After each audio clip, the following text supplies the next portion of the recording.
E você está ouvindo o programa Hipomania na Muda de Rádio, todos os sábados às 17 horas, www.radio.com.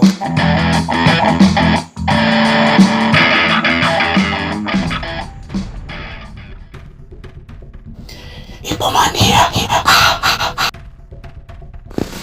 É com muito prazer que hoje recebo aqui meu programa, o grande baixista Luiz Domingues. Vai começar agora uma sessão de depoimentos e vamos escutando os singles e faixas falando da sua longínqua história e perguntas dos meus amigos internautas. Aguardem a linha, aguardem a audiência. Hipomania.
Antes de mais nada, eu quero agradecer muito o convite para participar do Hipomania. Estar nas ondas da Mutante Rádio é uma grande honra para mim. Eu sou Luiz Domingues, estou conversando com meu amigo Ibris, o desagradável, mas que na verdade é uma pessoa muito agradável.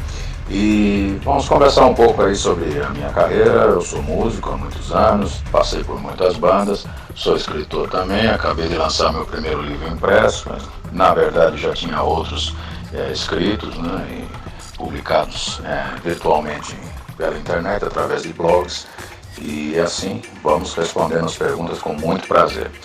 Primeiramente, a falar da minha carreira musical, eu comecei a tocar em 1976.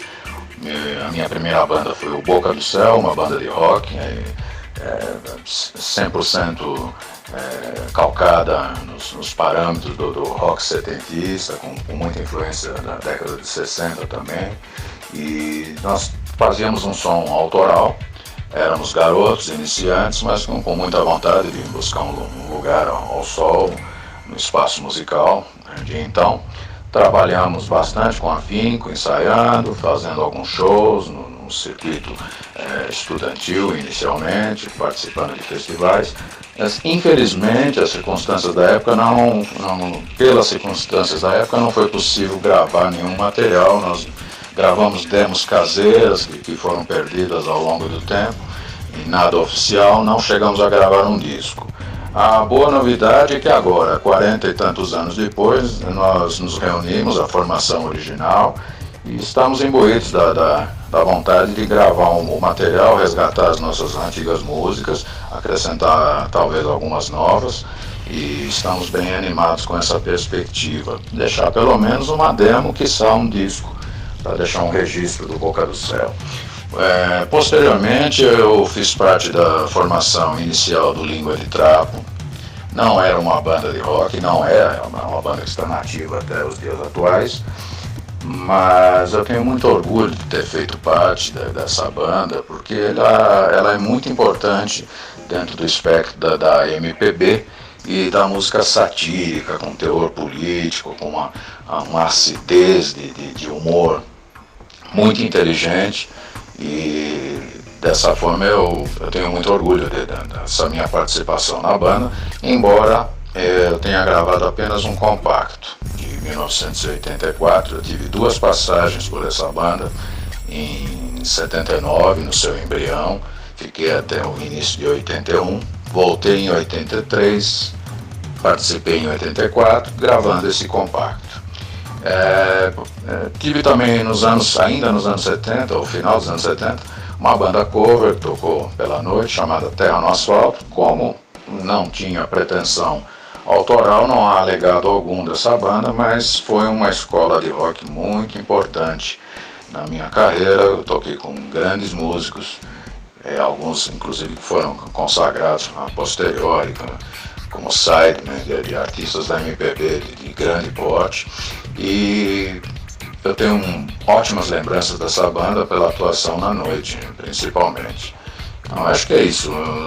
O início da minha carreira foi pautado basicamente por essas três bandas, além de alguns trabalhos avulsos. Eu toquei com Tato Fischer, toquei numa turnê dele por teatros, alguns shows pelo interior de São Paulo.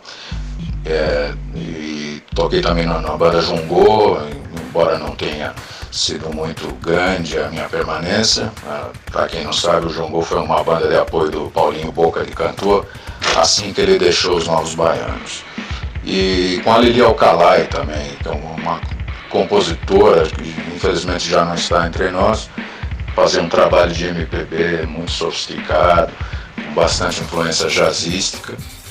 Eu toquei com a Lili por volta de 82 em alguns shows, acompanhando a sua banda, e posteriormente ela fez uma carreira no Nordeste. Ela ficou bastante famosa na cena cearense, se radicou em Fortaleza e até hoje em dia ela é bastante reverenciada nesse sentido. Então é isso, o começo da minha carreira foi baseado nessas três bandas principais, né? O Terra no Asfalto como banda cover, o Língua de Trapo, que é uma banda muito incensada na mídia mainstream, E o Boca do Céu que foi a minha primeira banda de rock efetivamente. Hipomania.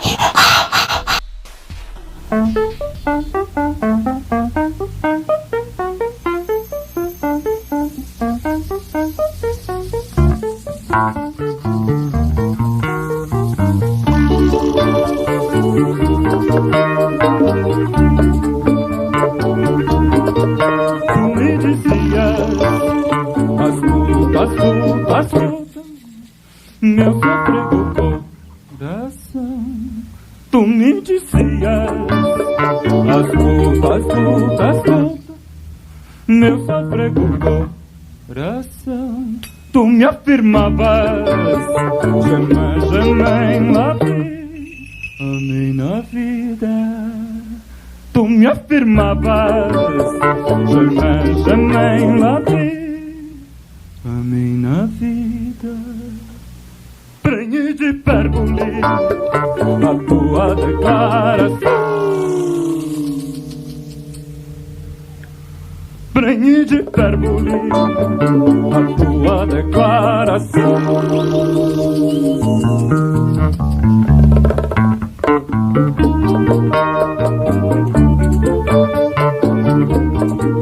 Tu me dizias, ascolta, meu sofrego coração. Tu me dizias, ascolta, meu sofrego coração. Tu me afirmavas, amar-me, se em ti houvesse amor. Tu me afirmavas, amar-me, se em ti houvesse amor. Pleno pleonasmo, a tua declaração. Pleno pleonasmo, a tua declaração.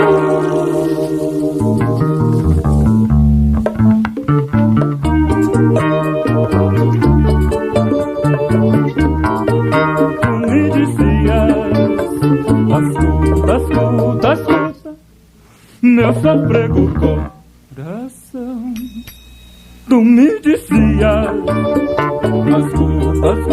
ascolta, meu sofrego coração. Tu me afirmavas, ávido de sangue, se disse o punhal. Tu me afirmavas, ávido de sangue, se disse o punhal. Onomatopaica, a tua declaração. Onomatopaica, a tua declaração.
Então, Ibris, em 82 eu fundei a Chave do Sol. Foi uma banda que teve uma carreira longa, vitoriosa, no sentido que gravou 3 álbuns, fez muitos shows, teve muitas aparições na televisão, execuções em rádio, regimentou aí uma enorme quantidade de matérias em revistas e jornais importantes de todo o Brasil. E o nosso trabalho inicialmente era focado nas nossas influências dos anos 70. Trabalhávamos muito com a ideia do jazz rock setentista, em essência. Havia também uma forte influência do rock progressivo, do hard rock dessa década, principalmente.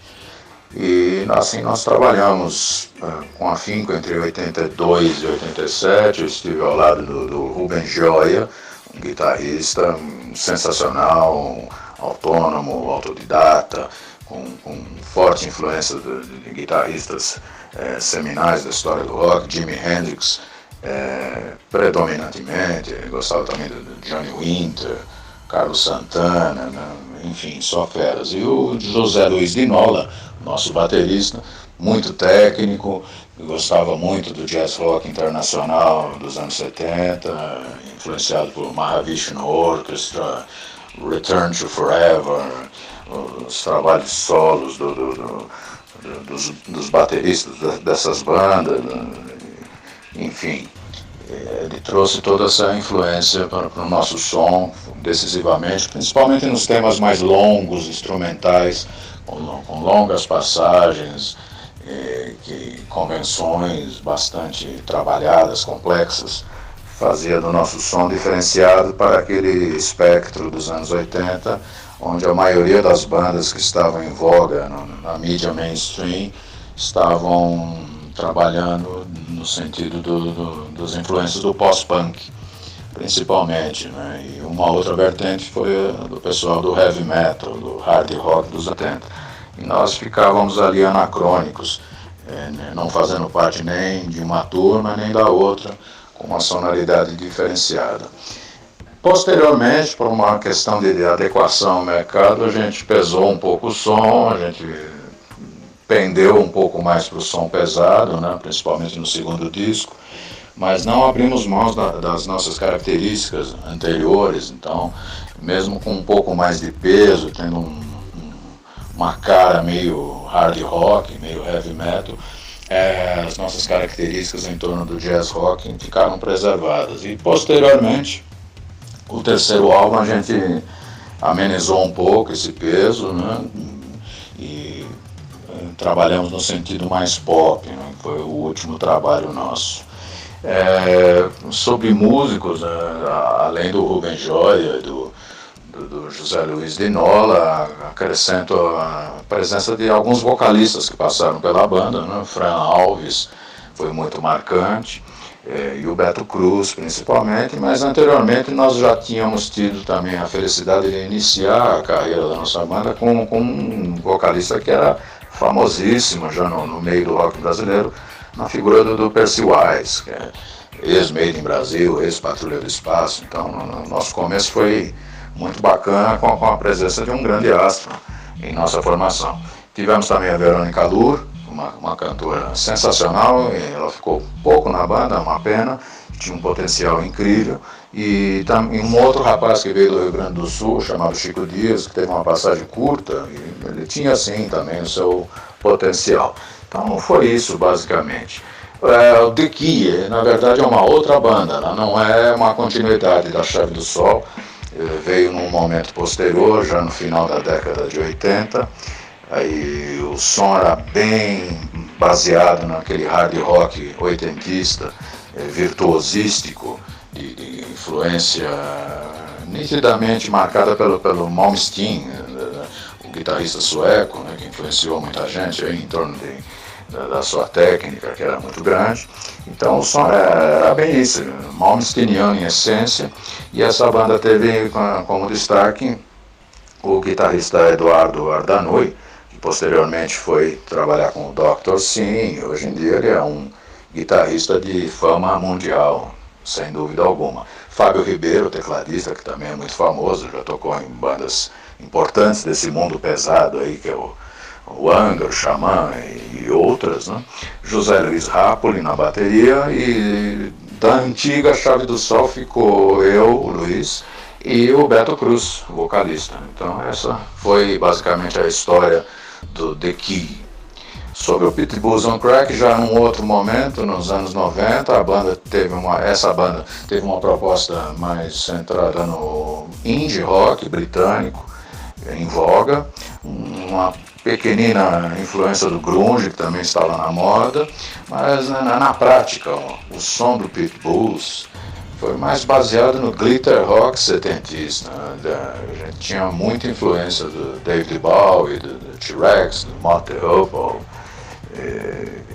Slade, bandas que trafegaram aí nessa escola setentista, e o som do Pitbulls também, de certa forma, ficou anacrônico para os anos 90, porque enquanto muitos artistas seguiam a moda de Seattle, do grunge, e outros o indie rock, nós passeávamos por essa linha do glitter rock dos anos 70, uma certa psicodelia sessentista também contida, que nos tornou diferente naquele âmbito, naquele mercado. Então foi isso basicamente, e posteriormente eu participei de outras bandas. Eu toquei na Patrulha do Espaço por 5 anos, gravamos muitos álbuns, tocamos muito, fizemos inúmeras turnês. Foi uma experiência fantástica. Toquei no Pedra, que é uma banda que não teve uma grande projeção, mas marcou por ter um trabalho ligado ao rock e também com um pé na MPB e na black music norte-americana, com um lado folk também, com canções acústicas. É um trabalho muito interessante que o Pedra desenvolveu. Posteriormente eu toquei também na banda de apoio do Ciro Pessoa, que foi um dos fundadores dos Titãs, infelizmente saudoso, ele nos deixou a questão de um mês atrás. E o Ciro, em sua carreira solo, trabalhava fortemente com a psicodelia sessentista, com a ideia do surrealismo. Ele era muito influenciado por artistas surrealistas e psicodélicos, do Pink Floyd em essência máxima, digamos assim. E tive uma banda também de blues, chamada Magnolia Blues Band, que tinha uma proposta interessante de recriar clássicos do blues, do rhythm and blues, e a cada semana a gente fazia um show semanal, chamava um convidado da cena do blues do Brasil para tocar conosco. Então foi uma fase muito interessante dessa banda em recriar tais clássicos, e tendo sempre o desafio de tocar com um músico convidado, trazendo uma influência completamente nova para o âmbito da nossa banda. A minha banda atual é o Quinquel e os Curandeiros, e da qual eu vou falar separadamente em outra pergunta que você fez mais específico sobre essa banda atual. E manda a seguir, então, aí vocês vão ouvir as indicações que eu passei para o Ibris, e ele vai tocar para vocês sons dessas bandas todas aí que eu citei, menos o Magnolia, porque é uma banda que não produziu som autoral, naturalmente. Hipomania.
imaginar se alguém no mundo pode ser parte de mim.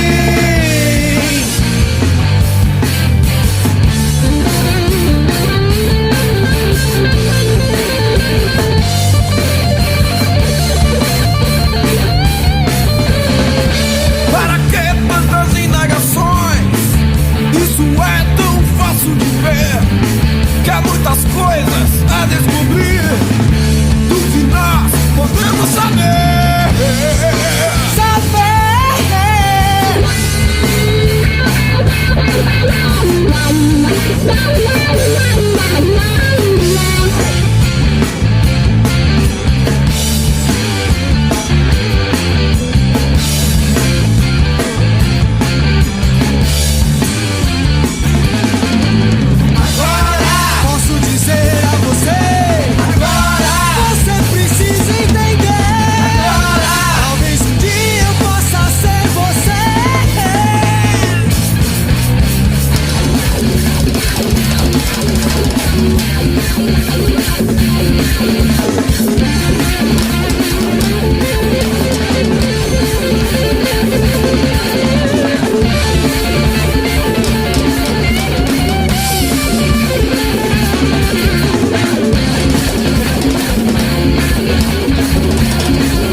meu amigo, o meu atual projeto é com a banda Quinquel e os Curandeiros, né?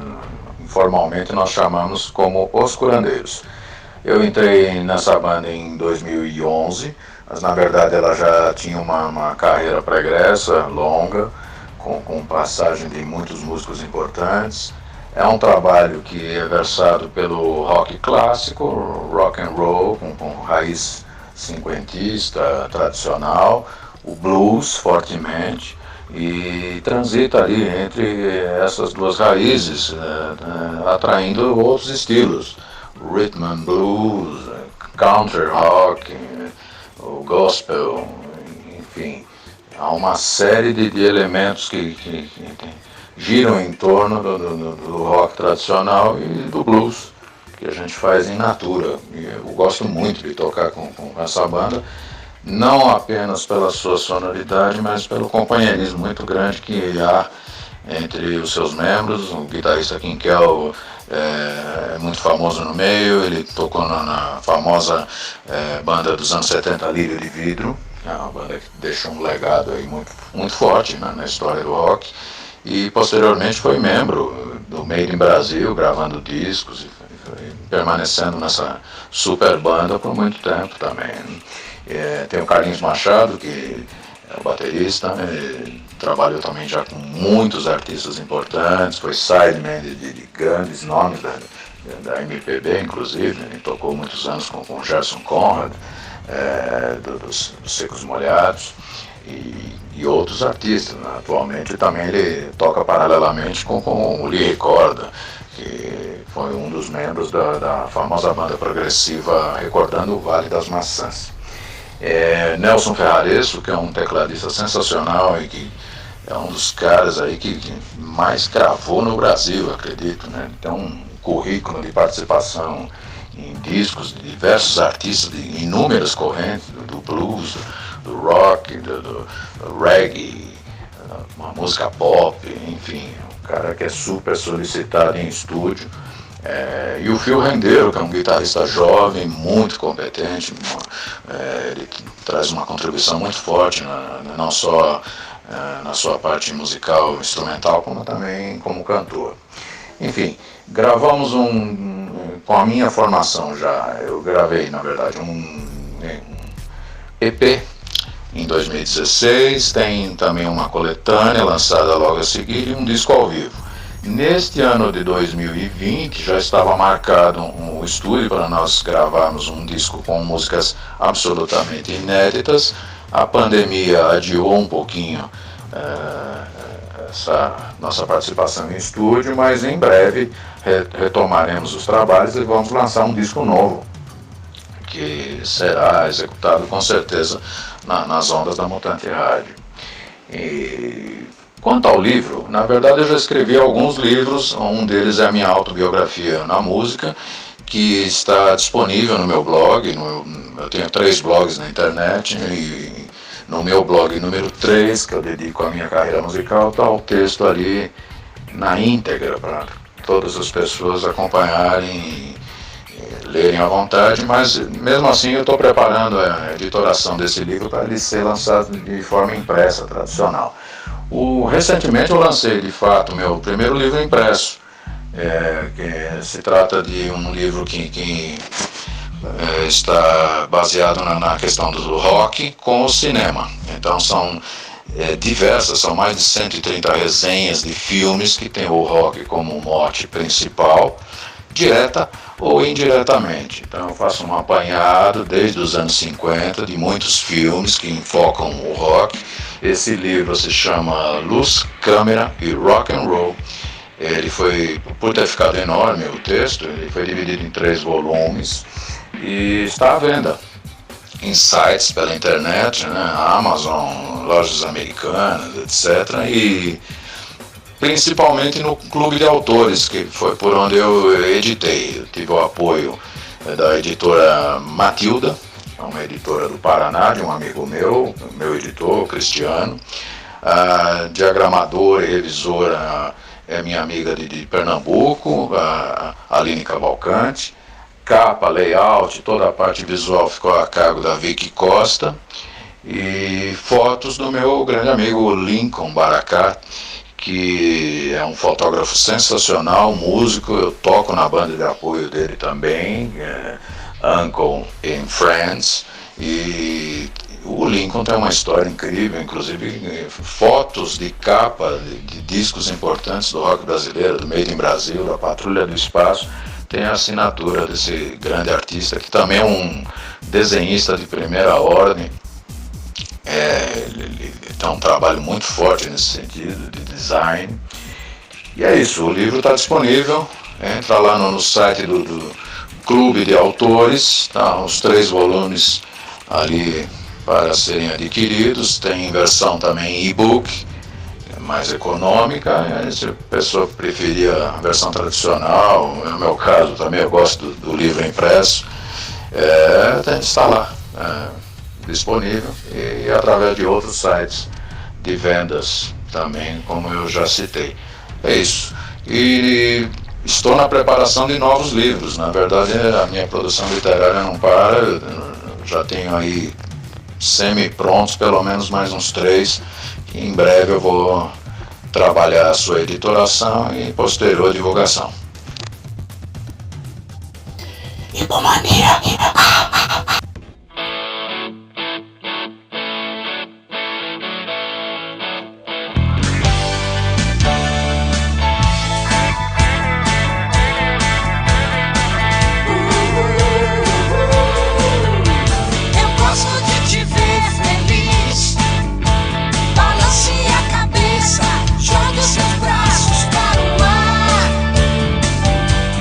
Deixa rolar, deixa rolar.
Hipomania.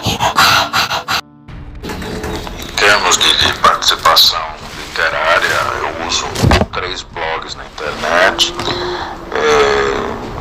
Também colaboro com diversos blogs de amigos, sites, e já colaborei também em revistas impressas. No caso, no meu blog 1, eu reúno toda a minha produção, com algum material inédito também, tudo que eu escrevo em colaboração para outros blogs e sites. No blog 2, eu eventualmente convido amigos para escrever, abro um espaço para outros escritores e publico textos alternativos, crônicas e outro tipo de material. E no blog 3 eu dedico ele inteiramente à minha carreira musical, então nesse blog contém aí todo o meu livro autobiográfico ali disponível e todo tipo de material referente à minha carreira musical. Entenda isso como um material vasto, que inclui áudio, vídeos, muitas fotos, todo o material de portfólio, enfim, tudo que quiser saber a respeito da minha carreira e das bandas pelas quais eu passei e atuo na atualidade, estão ali disponíveis no blog 3. É fácil de achar na internet, blog do Luiz Domingues e blog do Luiz Domingues 2, blog do Luiz Domingues 3. É super fácil na busca pelo Google. E sobre bandas mais marcantes, essa é uma pergunta extremamente difícil, porque um músico como eu, que tocou em tantas bandas, evidentemente que eu tenho apreço por todas. Foram momentos diferentes, épocas diferentes, propostas diferentes, e todas têm o meu apreço, as quais eu guardo grandes lembranças sob o ponto de vista artístico e também emocional, pessoal. É difícil, então, escolher uma em específico. Eu sempre digo que a banda que eu mais gosto é que eu atuo no momento, né, onde está o meu foco do presente. Isso não quer dizer que eu não tenho um carinho gigantesco pelas bandas que eu passei e as situações que eu vivi no passado. Então, nesse bojo, o ouvinte esteja convidado a visitar o meu blog, ouvir o material que tem ali, de todas as bandas que eu atuei, e apreciar. Essa é a ideia. Bem, cada banda em que eu toquei, houve uma motivação diferente para a escolha do nome. São épocas e mentalidades diferentes, pessoas envolvidas em cada projeto com propostas e influências as mais diversas. Posso fazer um apanhado geral rapidamente. O Boca do Céu, a primeira banda em que eu toquei, com um nome bastante aleatório, criado assim com uma certa inspiração lisérgica, por influência dos artistas dos anos 60 que nós apreciávamos naturalmente. Terra no Asfalto foi um grupo cover que eu tive nos anos 70 e 80, e a ideia foi enfocar a questão urbana do asfalto com o terra, da ligação com o rural. Essa foi a ideia. A Chave do Sol, um nome tanto quanto esotérico, eu diria, foi uma criação do guitarrista Rubem Joy. Ele já tinha em mente esse nome. Quando nós fundamos a banda, ele propôs que nós usássemos essa sua criação, que ele já tinha há anos em sua concepção.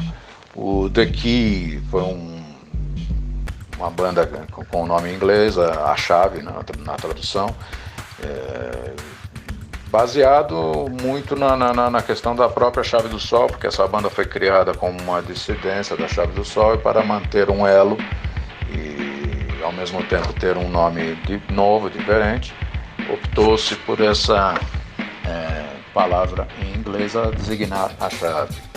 O Pitbulls on Crack foi uma ideia do Chris Skeps, nosso guitarrista e vocalista. Ele viu essa expressão em inglês na camiseta estampada do vocalista Steven Tyler, do Aerosmith. E achou interessante, é um nome que sugere uma agressividade, mas no bojo do nosso trabalho isso não existia, na verdade. Então é apenas uma expressão idiomática, no caso. A Patrulha do Espaço é uma criação antiga. Eu entrei na banda, a banda já, na verdade já era bem famosa, tinha uma história pregressa enorme. Eu não participei da criação do nome e diz tudo, né? Uma nave, né, a voar pelo espaço, explorando os mundos interplanetários e levando o rock aos alienígenas de uma maneira poética, digamos assim. Pedra foi uma escolha coletiva, uma banda que eu tive nos anos 2000. Nós queríamos um nome sucinto, com fácil identificação, pronúncia, entendimento, que fosse assimilado de uma forma simples, objetiva da parte do público. Essa foi basicamente a ideia. E os Curandeiros, que é a banda que eu atuo na atualidade, também, por ser uma banda antiga, essa foi uma criação do Quinquel. O curandeiro, na verdade, com K, para diferenciar e fazer uma alusão ao próprio nome dele, Quinquel, com 2 Ks. E é uma alusão ao blues de New Orleans, né? Que é uma forte influência da banda, o blues de raiz, ali das margens do rio Mississippi, né? Direto para Pauliceia Desvairada. É isso, basicamente foi isso. Complementando então a resposta do Emerson Vanderlei, o que você fez, acho que foi referente aos vídeos que você viu, as entrevistas que eu tenho concedido ao grande ativista cultural César Gavan, através do seu programa Vitrola Verde, no YouTube. E, de fato, eu teci ali, ao longo das entrevistas, várias considerações sobre estética, sobre escolas, sobre estilos, sobre tendências, porque eu estava ali a falar sobre momentos diferentes da música que eu vivi. E muitas mudanças advieram nesse tempo todo que eu estive presente ali e ainda estou no âmbito cultural. Então, acho que foi isso, né, que você quis dizer. Sobre as questões levantadas pela poetisa Fabiana Silva, primeira questão,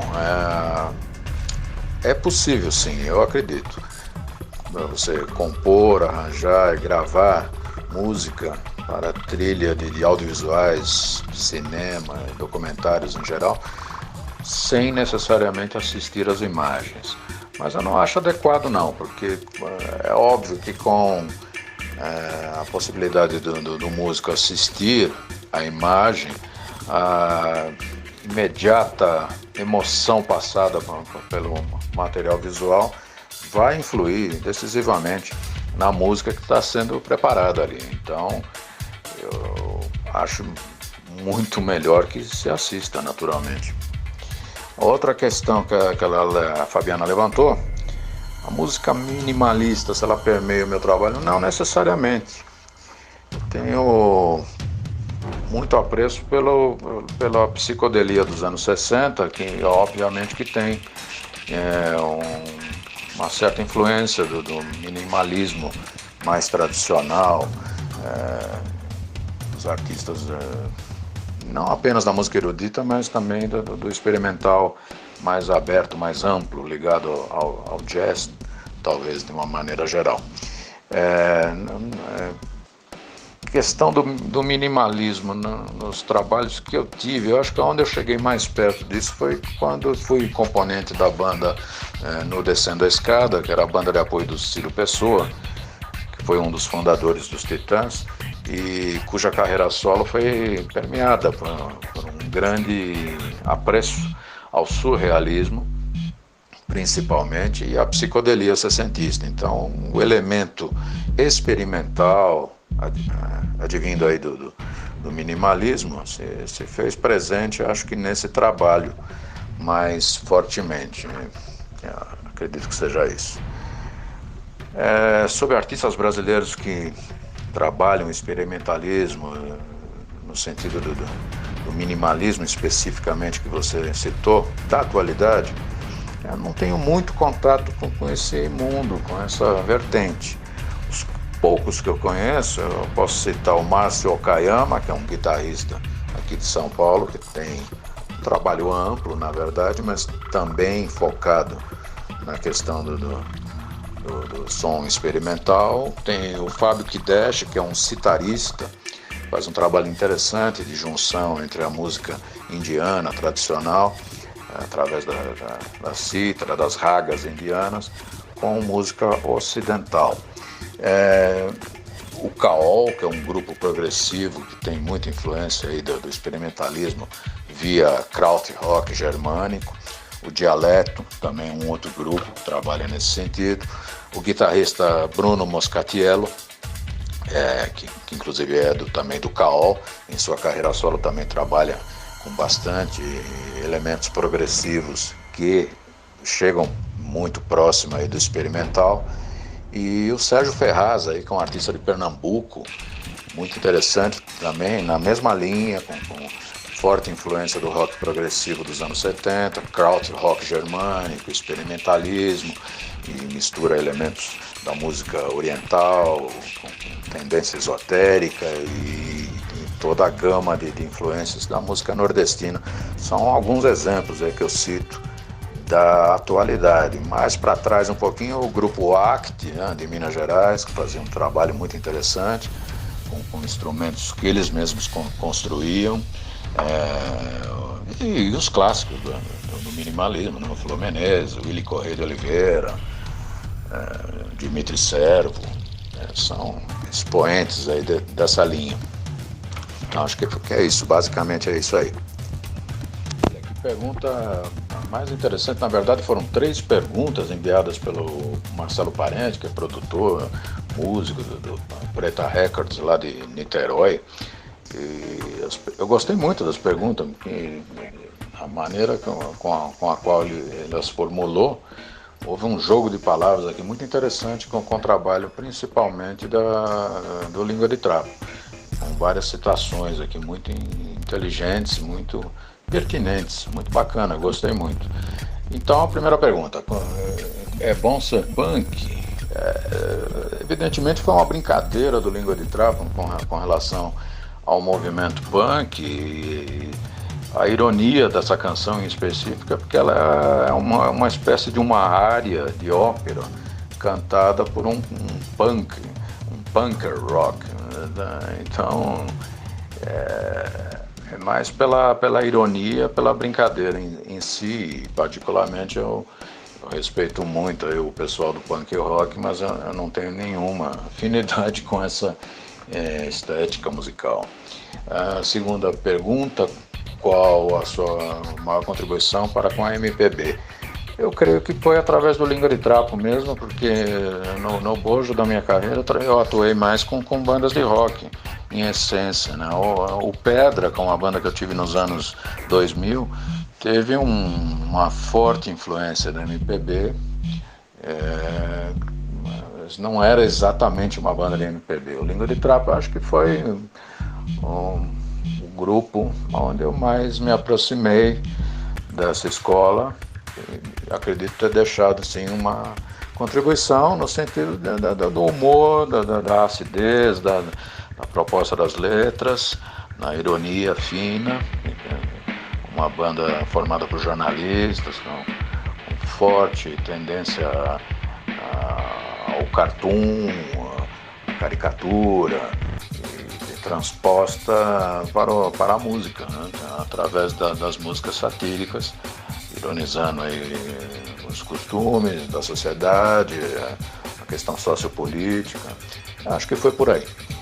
E a terceira pergunta, sobre nome de bandas como o modismo estético nos anos 70, de fato, e 80 também, né? No caso, a gente citou algumas bandas aqui, fala do Língua de Trapo, da Chave do Sol, A Cor do Som, Casa das Máquinas, o Terra no Asfalto, Camisa de Vênus, Engenheiros do Havaí, Plebe Rude e Legião Urbana. E todas têm em comum nomes bastante exóticos, nomes duplos, com preposição e artigo, Mas eu não acredito que haja um movimento em torno disso, por uma coincidência. Eu acredito que foi apenas ocasional a ideia de que cada banda tenha escolhido um nome assim em comum desse teor e parece ter sido alguma coisa, aliás, uma brincadeira, premeditando, para citar o Premeditando Brecht também, que foi nosso contemporâneo do Língua de Trapo. Parece uma coisa premeditada, mas eu acredito que não, foi meramente uma coincidência. Hipomania.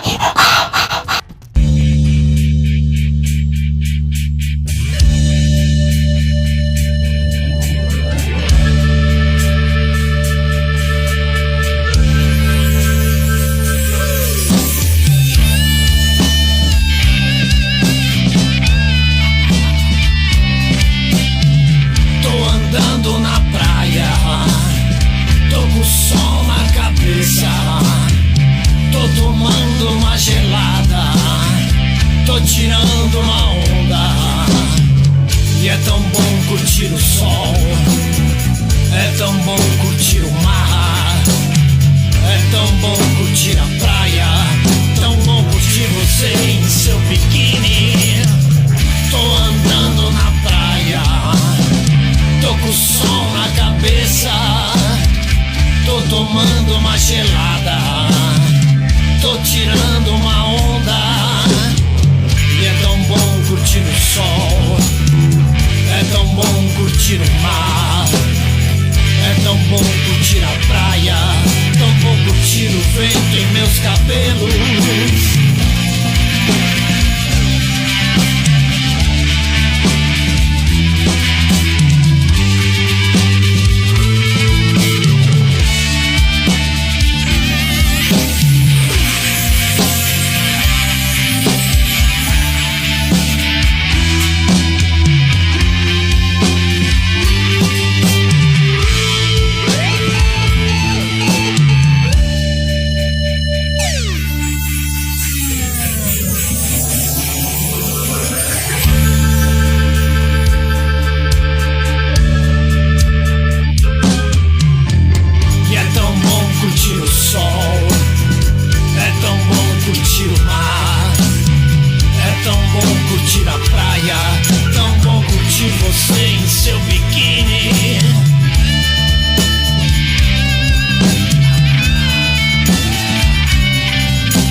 Ouviu o programa Companhia no lado especial comigo, Luiz Domingues.